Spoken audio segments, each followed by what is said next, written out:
तो एपिसोड की स्टार्टिंग में उनका एक टीम मेंबर कहता है, हम उन्हें ऐसे भी तो मार सकते थे, इस सब की क्या जरूरत थी।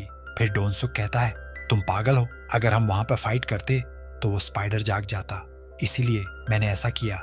वहां पर एक दूसरा रास्ता था, जब वो स्पाइडर उन्हें खा जाएगा तो हम उस रास्ते से अंदर जाएंगे और सारे क्रिस्टल निकाल लेंगे। गुफा के अंदर जीनो कहता है, तुम ईरैंग के हंटर हो, तुम उसे नहीं हरा सकते। जिनवू भी मन में सोचता है, यह सही कह रहा है, मैंने अब तक जिन मॉन्स्टर्स को हराया है वो इसके आगे कुछ भी नहीं थे। लेकिन फिर जिनवू कहता है, किसी वजह से मुझे बिल्कुल भी डर नहीं लग रहा है और अब मैं लेवल 18 पर आ चुका हूँ। और फिर वो उस पर अटैक करने लग जाता है। जिनवू उस पर लगातार अटैक किए जा रहा था, लेकिन उसे जरा भी फर्क नहीं पड़ रहा था। जिनवू मन में सोच रहा था, एक भी गलत मूव और मैं यहीं मारा जाऊंगा। उधर जीनो कह रहा था, हो ही नहीं सकता कि यह ई रैंक का हंटर है, कहीं ये फॉल्स रैंकर तो नहीं। ऐसे लोग जो अपनी पावर को छुपा कर रखते हैं, इस तरह के लोग साइकोपैथ होते हैं जिन्हें दूसरों को मारने में मजा आता है। और धीरे धीरे जीनो की हालत खराब होने लगती है। वो सोचने लगता है कि मैं यहाँ पर क्यों आया। फिर जिनवू देखता है कि वो बहुत ज्यादा थक चुका है, अगर ऐसे ही चलता रहा तो वो काफी स्लो हो जाएगा। तभी जिनवू अपने वेपन की पावर चेक करता है, अगर वो अपना वेपन किसी एनिमी को मार दे तो वो कुछ देर के लिए पैरालाइज हो जाएगा। जिनवू सोचने लगता है, मुझे इस मकड़े का कुछ वीक स्पॉट ढूंढना होगा। फिर जिनवू को उसका वीक स्पॉट मिल जाता है, लेकिन वो मकड़ी जिनवू पर एसिड फेंक देती है। फिर जिनवू अपनी एक नई पावर जिसका नाम है डैश यूज करता है, जिससे वो बहुत फास्ट हो जाता है और वो मकड़े के वीक स्पॉट पर पहुंच जाता है। लेकिन जिनवू अब काफी ज्यादा थक चुका था। वो मकड़ी उसे नीचे गिरा देती है और उसे मारने ही वाली होती है। तभी जिनवू को याद आता है उसके पास फुल रिकवरी है। वो फुल रिकवरी का यूज करता है, जिससे जिनवू पूरी तरह से हील हो जाता है।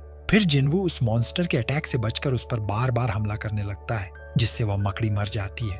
तभी वहां पर हंटर्स का ग्रुप आ जाता है और वो कहते हैं, ये लोग तो अभी भी जिंदा हैं। अगले सीन में हम वो को देखते हैं जो प्रेसिडेंट गो से फाइट कर रहा होता है। वो प्रेसिडेंट गो के सारे अटैक रोककर उसे एक पंच मारते हैं, जिससे वो दूर जाकर गिरता है। फिर वो कहता है, आप पहले ही जितने स्ट्रांग हो, मेरे साथ ट्रेनिंग करने के लिए शुक्रिया। फिर प्रेसिडेंट गो कहते हैं, हम ट्रेनिंग करके अपनी पावर को नहीं बढ़ा सकते, लेकिन हम अपनी स्किल्स को बढ़ा सकते हैं।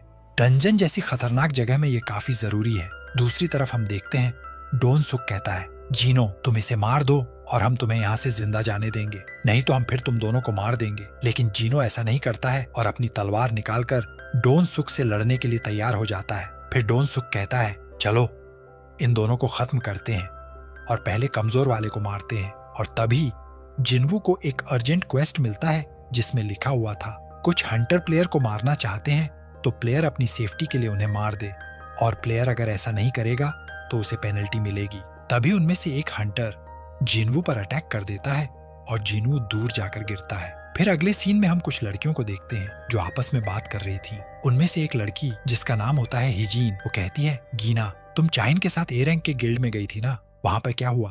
फिर गीना कहती है, हमें ए रैंक बीस्ट को हराने में काफी प्रॉब्लम हो रही थी, लेकिन चाहिन ने उसे बड़े ही आराम से हरा दिया। दूसरी तरफ हम देखते हैं जिनवू पत्थरों के नीचे दबा हुआ पड़ा था। सभी लोग सोच रहे थे कि जिनवू मर चुका है। फिर जिनवू के सामने वही स्क्रीन आती है जिस पर लिखा हुआ था, वार्निंग, अगर तुम ये क्वेस्ट कंप्लीट नहीं करोगे तो तुम्हारा दिल धड़कना बंद हो जाएगा। फिर जिनवू सोचने लगता है, क्या यह सिस्टम मुझे जिंदा रखना चाहता है। और तभी वह उठकर खड़ा हो जाता है। फिर एक हंटर जिन के पास जाता है और कहता है, मिस्टर डोनसुक इसे मुझे संभालने दीजिए। फिर वो जिनवू के कंधे पर हाथ रखता है और कहता है, तुम्हें कुछ नहीं पता यहाँ पर क्या चल रहा है, दुनिया के सबसे कमजोर हंटर। और तभी जिनवू अपना डैगर निकालकर उसकी गर्दन काट देता है। ये देखकर सभी लोग शॉक हो जाते हैं और जिनवू पर अटैक करने लगते हैं, लेकिन जिनवू उन सबको मार देता है और अब सिर्फ डोनसुक बचा था। फिर डोनसुक कहता है, उस बस को तुमने मारा है ना, लेकिन तुम मुझे नहीं मार पाओगे क्योंकि तुम्हारा चाकू मेरी बॉडी के सामने बेकार है। लेकिन जिनवू उसका मुंह पकड़कर जमीन पर पटक देता है। डोनसुक कहता है, तुम्हें कोई आइडिया नहीं है मेरा भाई कौन है। और जिनवू इतने में ही उसका सर काट देता है, क्योंकि अब डंस का बॉस मर चुका है तो डंस गिरने लगता है। इसलिए जिनवू और जीनो वहाँ से बाहर आ जाते हैं। फिर जिनवू देखता है क्वेस्ट कंप्लीट करने पर उसे एक नया स्किल मिला होता है और तभी वहाँ पर बारिश होने लगती है। जिनवू सोचता है, मैंने गीना को छाता देकर अच्छा किया। और यह एपिसोड यहीं पर खत्म हो जाता है।